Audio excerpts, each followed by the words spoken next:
Hola, buenos días, ¿qué tal? Estamos a 26 de septiembre y hemos podido llevar a cabo casi un mes de clases presenciales, lo cual no es poco dadas las circunstancias que estamos viviendo. Precisamente hoy quiero dedicar este tutorial a la pandemia de COVID-19. La dramática evolución de la pandemia y el número alto de rebrotes en todo el mundo nos están trayendo cada día un sinfín de incertidumbres. Sobran, en efecto, las incógnitas y los debidos y justos temas de preocupación. Y nos falta alguna que otra certeza, aunque mínima, ¿verdad? En este tutorial entonces repasaremos los temas, los datos, las cifras más contundentes de la pandemia y a continuación destacaremos y recalcaremos los retos tan relevantes como acuciantes planteados en los países de habla española. Ante todo, recordemos brevemente la definición del término de una pandemia y recordemos brevemente el origen de la pandemia de COVID-19. Esta es la primera gran crisis sanitaria global de la era digital. Es una enfermedad que se transmite de animales a humanos.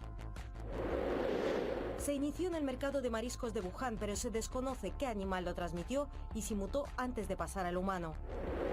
Sobre todo por las secreciones de personas infectadas que contaminan las manos u otras superficies y que entran en contacto con la mucosa de la boca, nariz o ojos de otras personas. También por algunos procedimientos médicos invasivos del tracto respiratorio o las heces de la persona contagiada. De 5 a 10 días, aunque pueden ser más, por eso la cuarentena son 14. Apenas les afecta, la mayoría no ha tenido síntomas o han sido leves. Podría debilitarse por la llegada de la primavera, más horas de sol y temperaturas más altas.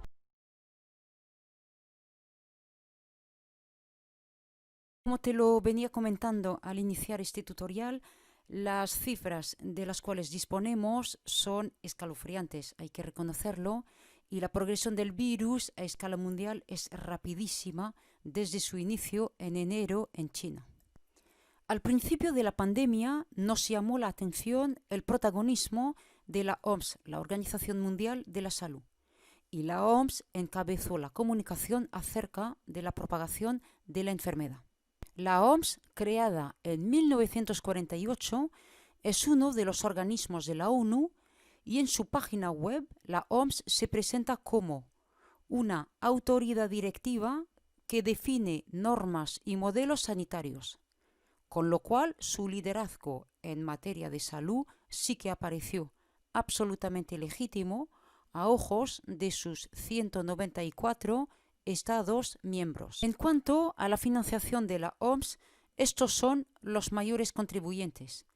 Encabezan la financiación de la OMS Estados Unidos y China, y veamos ahora que también la financian fondos privados, entre los cuales la Fundación Gates. La autoridad de la OMS pronto fue puesta en tela de juicio por su incapacidad a dar unas directrices claras. En mayo, el presidente estadounidense Trump anunció que suspendía la contribución de su país a la OMS, culpándola directamente por su mala gestión de la pandemia, a la vez que culpaba a China por su insuficiente aportación económica. En el mundo entero se alzaron voces para reprochar a la OMS no haber presionado a China para obtener los datos necesarios para frenar la pandemia. Y se llegó a evocar la connivencia posible entre la OMS y China. Y entonces, de la crisis sanitaria a la crisis política, solo hubo un paso que llevó a evocar después la llamada diplomacia de las mascarillas, que desató en el mundo entero indignación y estupor.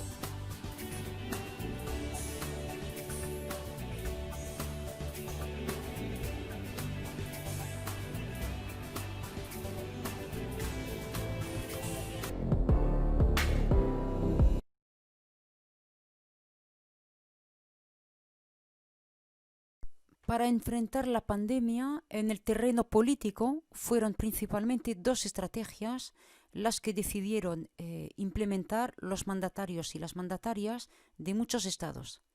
Para prevenir y contener cualquier saturación de los servicios sanitarios, el confinamiento o la cuarentena, el confinamiento fue la medida implementada en la mayor parte de los estados. En los países de habla española hubo a mediados de marzo y mediante una comunicación basada en las metáforas guerreras de la guerra del enemigo, hubo unas restricciones drásticas de la movilidad. Es decir, que el confinamiento paralizó la actividad económica porque los gobiernos barajaban dos opciones: salvar vidas o preservar la actividad económica. Ejerciendo mis facultades constitucionales, he decretado estado de excepción constitucional de catástrofe en todo el territorio nacional. En encontrar una solución al problema que estamos atravesando, que es el problema de la pandemia. Nosotros, desde ya hace varios días, propusimos un sistema de aislamiento social obligatorio con la idea de evitar el contagio, la circulación del virus. Buenas tardes, estimados compatriotas. En el día de hoy acabo de comunicar al jefe del Estado la celebración mañana de un Consejo de Ministros extraordinario para decretar el estado de alarma en todo nuestro país, en toda España, durante los próximos 15 días. El estado de alarma es un instrumento de nuestro Estado de Derecho, recogido por nuestra Constitución, para enfrentar crisis tan extraordinarias como la que desgraciadamente está sufriendo el mundo y también nuestro país. Veamos ahora cómo otros países decidieron minimizar la gravedad de la pandemia. Si Perú fue uno de los primeros países en imponer la cuarentena más estricta con pocos casos, en México el aislamiento ha sido más flexible. Dos países con dos políticas totalmente diferentes para afrontar el COVID-19 y ambos son de los más afectados por la pandemia a nivel mundial. Pues hoy se cumplen 6 meses de la declaración de la pandemia del COVID-19 en el mundo. En cuestión de meses, el continente americano pasó a ser el foco de la emergencia. Hoy lo sigue siendo, pero con dos caras de la moneda. Algunos países fuertemente afectados, mientras que otros han conseguido sobrellevar la situación. De México, porque este país sí que fue un caso particular y dio mucho de qué hablar a nivel internacional. En un inicio, el presidente de ese país, Andrés Manuel López Obrador, subestimó un poco el alcance de la pandemia, la importancia de tomar medidas a tiempo. Hubo un confinamiento y ahora el país está haciendo frente también a una muy difícil crisis económica. El manejo de la pandemia en México ha generado mucha controversia. Por una parte, el gobierno de Andrés Manuel López Obrador asegura que la estrategia aplicada es la correcta, pues se ha evitado el colapso, la saturación hospitalaria, a pesar de que los gobiernos anteriores, dijo, dejaron en las ruinas al sistema de salud. Asimismo, el mandatario destaca el esfuerzo de México en el concierto internacional en busca del desarrollo de una vacuna. En contraparte, hay quien ve un completo fracaso en esta estrategia. El ejemplo más reciente es el de 6 exsecretarios de salud de distintos gobiernos pasados del PRI y del PAN que se han unido para plantear al gobierno la necesidad de un golpe de timón, de un cambio de rumbo.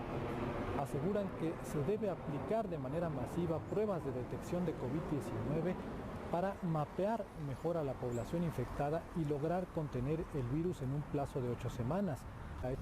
Y mientras tanto, Argentina ha tenido uno de los confinamientos, una de las cuarentenas más largas del mundo. Allí todavía varios sectores y varias provincias siguen todavía con esta medida para poder mitigar el avance del coronavirus. Una de las áreas más afectadas ha sido el AMBA, el área metropolitana de la ciudad de Buenos Aires, que sigue todavía haciendo frente a esta situación y ha generado, por supuesto, varias críticas al gobierno. Y también hay un punto importante: Argentina venía ya con una crisis económica muy aguda en el momento en que empezó el confinamiento y que empezó la pandemia del COVID-19 en ese país suramericano. Tiene un cansancio en la población, un cansancio por un lado por necesidades económicas para aquellos que necesitaban salir a trabajar a pesar de no ser tal vez personal esencial que tenía autorización, pero también para algunos un cansancio anímico, la necesidad de salir.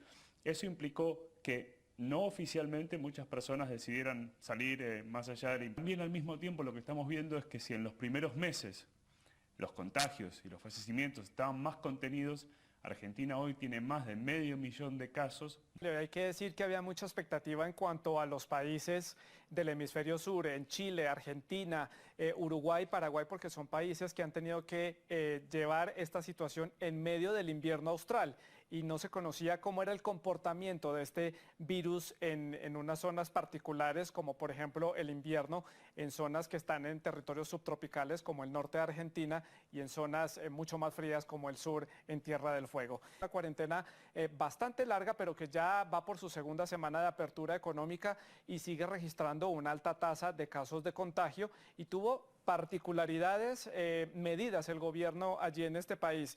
Luis, ¿cuál es el balance que hacen las autoridades allí en Bogotá? Sí, ¿qué tal? La situación es parecida a la que comentaba el compañero Natalio de Argentina.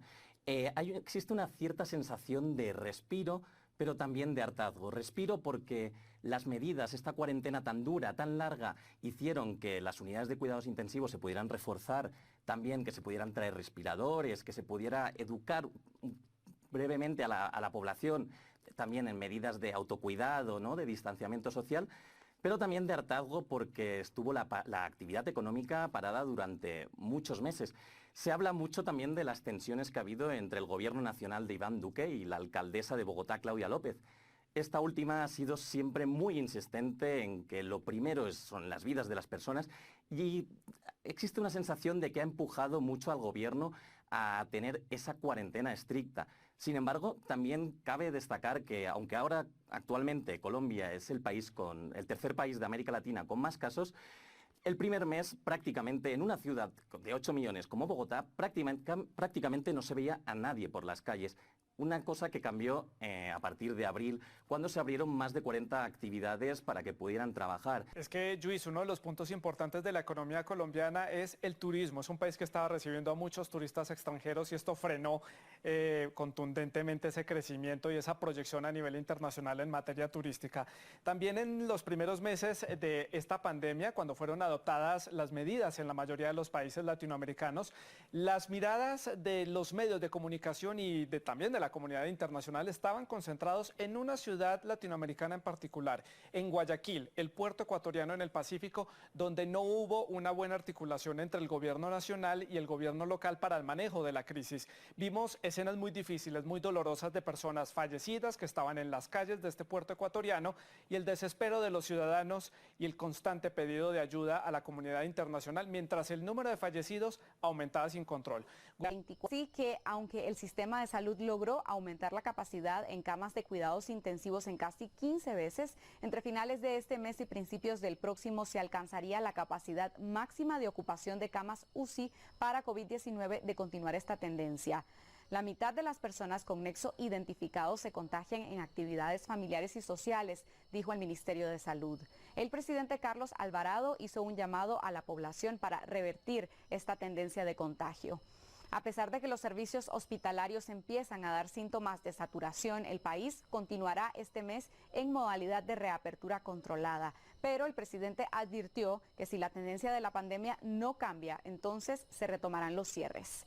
El país, que depende de manera significativa del turismo, también ha empezado a reabrir sus puertas a vuelos internacionales de algunos. Mientras en muchos países de América Latina el coronavirus se multiplica y la región se ha convertido en el epicentro de la pandemia, en Uruguay la vida vuelve a la nueva normalidad. Los estudiantes están volviendo progresivamente a las aulas, desde abril se retomó la construcción y el comercio en general se ha reactivado. Y todo esto con una de las tasas de contagio y letalidad más bajas en todo el continente. Hablamos de que el país inició junio con poco más de 800 casos y una veintena de muertes en total desde el inicio de la pandemia. ¿Pero cómo lo logró? Pues en este video te explicamos su singular estrategia para contener el coronavirus. Primero, Uruguay actuó temprano y rápido y su clase política en general logró un consenso en cuanto a las medidas sanitarias. El 13 de marzo se detectó el primer caso de coronavirus en Uruguay y ese mismo día el país decretó la emergencia sanitaria. Se cerraron fronteras, suspendieron vuelos, clases, servicios religiosos y eventos públicos como torneos de fútbol y conciertos. Y la gestión de la pandemia se convirtió en el estreno presidencial del flamante presidente Luis Lacalle Pou, que había llegado al poder 2 semanas antes. A diferencia de muchos países donde la pandemia se ha llegado a convertir en tema de fuerte disputa política, en general los partidos políticos uruguayos apoyaron las medidas sanitarias del gobierno. El plan económico... Obvia y desgraciadamente, en todos los países del mundo la pandemia ha generado un parón de la economía y un incremento dramático del paro. También afectó en América Latina el envío de las remesas.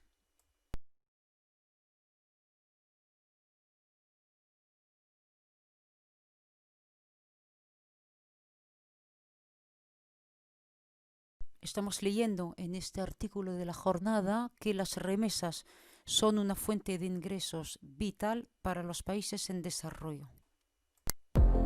Bueno, evocaré algunos puntos más y vamos terminando este tutorial.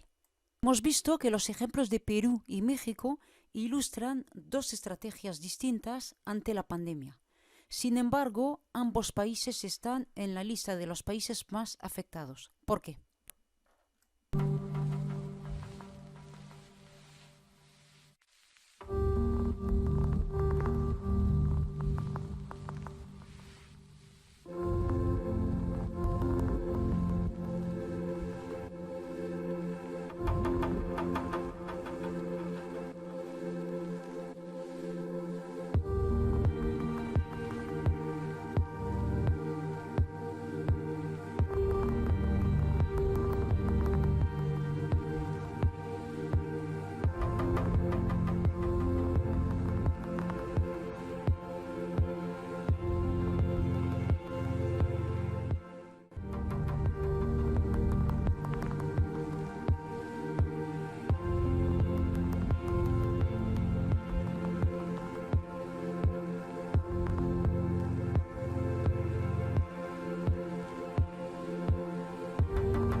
Pero nosotros no, porque nosotros tenemos hijos, somos madres cabezas de familia, tenemos que responder por nuestro arriendo, por nuestra comida, por la comida de nuestros hijos.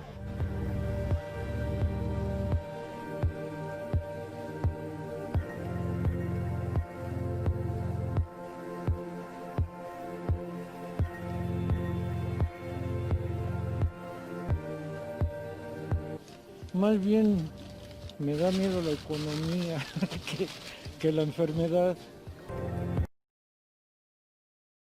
La gran debilidad de muchos sistemas sanitarios es que pueden colapsar con muchos menos casos de los que ha puesto en problemas a países como Italia, España o Estados Unidos. Algo que se ha visto en Ecuador con la dramática situación de Guayaquil, una de las ciudades más golpeadas por la pandemia en la región.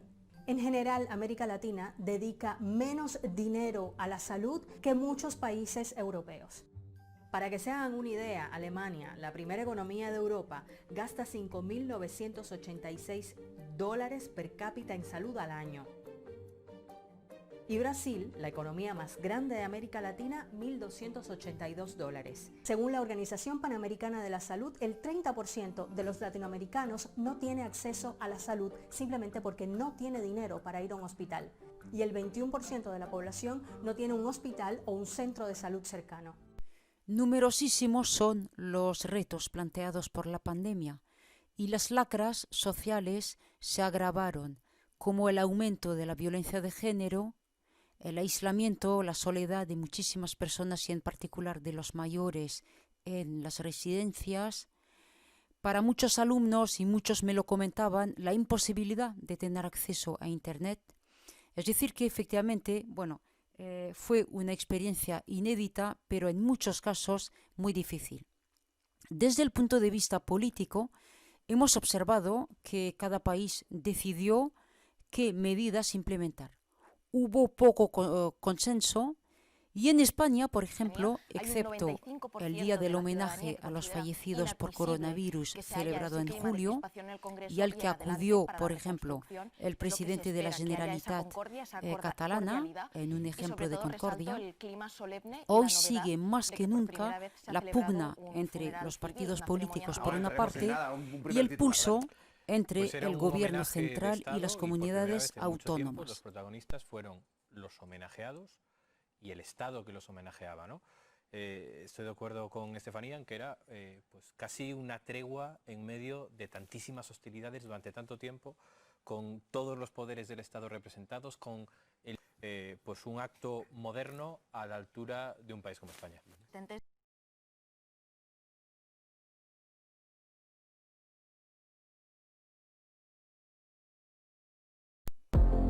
Bueno, ya me despido. Espero te haya gustado este tutorial, te haya podido permitir sintetizar la cuestión de la pandemia.